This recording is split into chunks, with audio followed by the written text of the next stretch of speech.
ग्राम परम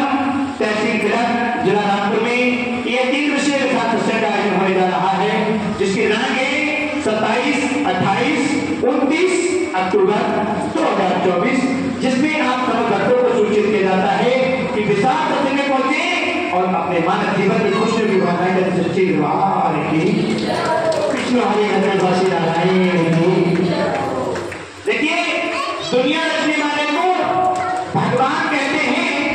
दुनिया रचने वाले को भगवान कहते हैं, और जन्म देने वाले को माँ बाप कहते हैं, और संकट हरने वाले को घटघटवासी कहते हैं। कहते सच्चे दरबार की करो सोने की 100 टुकड़ी कीमत कम नहीं होती, करो सोने की 100 टुकड़ी कीमत कम नहीं होती, और गुरु और माता पिता और भगवान विष्णु के चरणों में झुकने से इज्जत कम नहीं होती। यदि सच्ची दरबार की तो भाई यहाँ और बजाए ताली कहेगा दुनिया रचने वाले को भगवान कहते हैं, दुनिया रचने वाले को भगवान कहते हैं, और संकट हरने वाले को घटघटवासी कहते हैं। दुनिया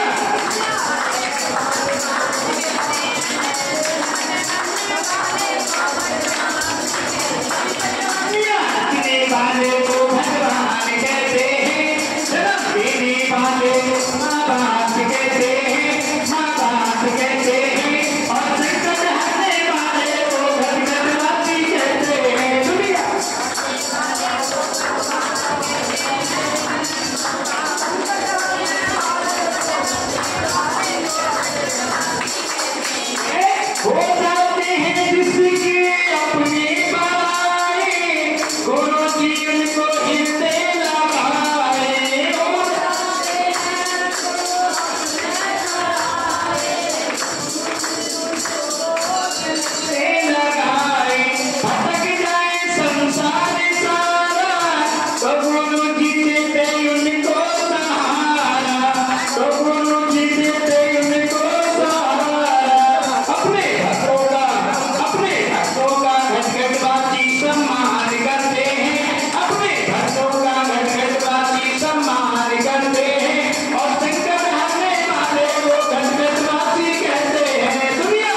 खत्म